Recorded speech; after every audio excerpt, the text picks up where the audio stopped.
नमस्कार दोस्तों, मैं हूं आचार्य संजय शर्मा।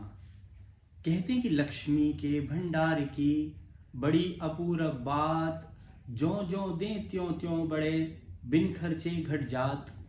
जीवन के अंदर अगर आप चाहते हैं कि आपके जीवन में लक्ष्मी की प्राप्ति हो, सौभाग्य की प्राप्ति हो, संतान की प्राप्ति हो, अष्ट लक्ष्मी के जो अष्ट रूप हैं उनकी प्राप्ति हो, तो जीवन में धन की प्राप्ति के लिए, ज्ञान की प्राप्ति के लिए, वैराग्य की प्राप्ति के लिए और मोक्ष की प्राप्ति के लिए हर चीज के लिए एक अलग मंत्र है। उन मंत्रों का जप करने से व्यक्ति को कहते कि जाकी रही भावना जैसी, तो जिसकी जो भावना होती है वैसा ही उसको प्राप्त हो जाता है।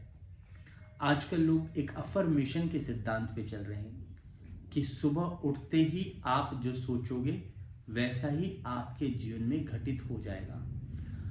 परंतु कर्म करना भी तो पड़ेगा, क्योंकि जब तक कर्म नहीं करेंगे, गीता में कहा गया है कर्मण्येवाधिकारस्ते मां फलेषु कदाचन मां कर्म फल हेतु भूर्माते संगो अस्तु कर्मणि। जब तक आपका फल प्राप्त करने के लिए जब तक कर्म नहीं होगा तब तक फल भी नहीं प्राप्त होगा। जैसा आप बीज बोओगे वैसा ही अन्न की प्राप्ति करोगे। कहते हैं कि किसान जब बीज लेकर के आता है तो उसका सिलेक्शन करता है, एक एक दाने को चुनता है और चुनने के पश्चात देखता है कि कोई बीज इसमें खराब तो नहीं। क्यों देखता है? क्योंकि जैसा बीज बो दोगे तो उससे वैसे ही अन्न की प्राप्ति होगी। अगर कहते हैं कि अच्छी फसल आपके जीवन में आपको कब प्राप्त होती है? जब आप उसके अंदर अच्छा खाद्य, अच्छे संस्कार डालते हैं। उसी प्रकार से आप अपने जीवन के अंदर आपकी संतान को अच्छा ज्ञान देते हैं, मर्यादा सिखाते हैं, झुकना सिखाते हैं, तो जीवन में बहुत बड़ा बदलाव आ जाता है। कहते हैं कि जिस व्यक्ति को झुकना आ गया उसने संसार को जीत लिया।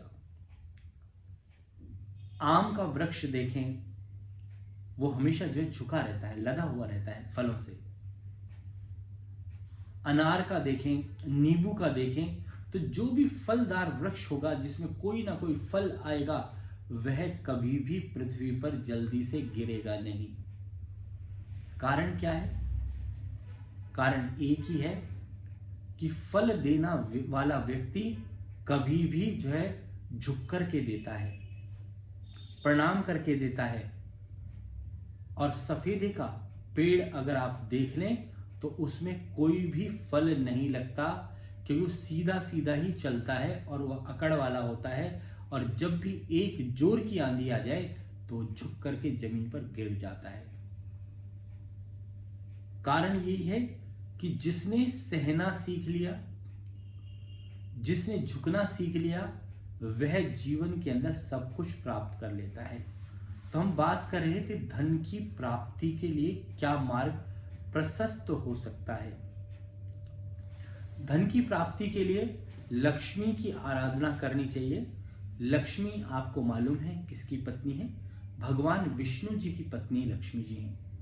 तो विष्णु को प्रसन्न करने के लिए क्या करना चाहिए आपको? भगवान विष्णु को प्रसन्न करने के लिए विष्णु सहस्त्र नाम का पाठ करें, श्री सूक्तम का पाठ करें, जिससे कि आपके जीवन में लक्ष्मी की प्राप्ति होना शुरू हो जाए। लक्ष्मी को प्रसन्न करेंगे, उनके पति को प्रसन्न करेंगे, भगवान विष्णु को, तो लक्ष्मी अपने आप स्वतः ही प्रसन्न हो जाएंगी। उनके मंत्रों का जाप करें। ओम ऐं ह्रीं श्रीं महालक्ष्माय नमः, इस मंत्र का जाप करें। और लक्ष्मी कहते हैं कि घर के अंदर जो है बैठी हुई लक्ष्मी होनी चाहिए, जिससे कि धन की स्टेबिलिटी बनी रहे। व्यापार में खड़ी लक्ष्मी का प्रयोग करें। दूसरी बात, जिस चीज की जितनी आवश्यकता जीवन के लिए है उतनी ही चीज का इस्तेमाल करें, किसी भी चीज को व्यर्थ ना करें। खास तौर से क्योंकि कलयुग जो है कल पुर्जों का युग है। इसमें क्या है कि एनर्जी से सारी चीजें चलती हैं। तो सबसे बड़ी एनर्जी हमारे जीवन के अंदर बिजली है। तो जीवन के अंदर बिजली को भी बचाना शुरू करें। भोजन की जितनी आवश्यकता है उतना ही ग्रहण करें। आप शादी ब्याह में जाते हैं, कहीं भी जाते हैं तो आप भर भर के खा लेते हैं, तो उतना जितना जरूरत है उतना ही ग्रहण करें। बिल्कुल जितनी स्वच्छता के लिए जरूरत है, बॉडी के लिए जरूरत है, उतना ही अन्न ग्रहण करें। और एक भी अन्न का दाना, क्योंकि अन्न भी लक्ष्मी का प्रतीक है, तो उसका दाना व्यर्थ ना करें। शास्त्रों में कहा गया है कि जो व्यक्ति धन को जोड़ता है, धन का अच्छे कार्यों पर इस्तेमाल करता है, उसके जीवन में लक्ष्मी की कभी भी कमी नहीं आती। कहते हैं कि आपके पास 100 रुपए हैं, तो उस 100 रुपए में से आपको 20% अपने जीवन का अपने सेविंग पे रखना चाहिए। दूसरा 10% किसी पुण्य कार्य पर लगाना चाहिए, और जितना पैसा है आपको अपने ऊपर इस्तेमाल करना चाहिए। जब तक आप अपने जीवन में प्लानिंग नहीं करेंगे तो लक्ष्मी रुकेगी नहीं। तो लक्ष्मी की प्राप्ति के लिए इस तरह से आप जो है चलें। दूसरा, अगर जीवन में मोक्ष की प्राप्ति करना चाहते हैं तो आप अपने भक्ति का समय बढ़ाएं, तो आपको मोक्ष की प्राप्ति अवश्य हो जाएगी। भागवत का स्वाध्याय करें या भागवत सुनना शुरू करें, जिससे कि आपके जीवन में भक्ति का मार्ग जो है प्रशस्त हो जाए।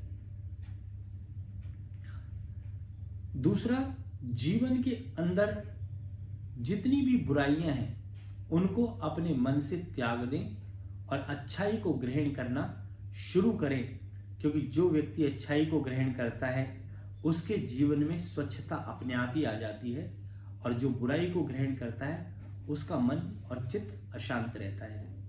तो दोस्तों, जो मैंने बताया है उसको फॉलो करें, जिससे कि आपके जीवन में लग जाएं 4 चांद। नमस्कार, मैं हूं आचार्य संजय शर्मा।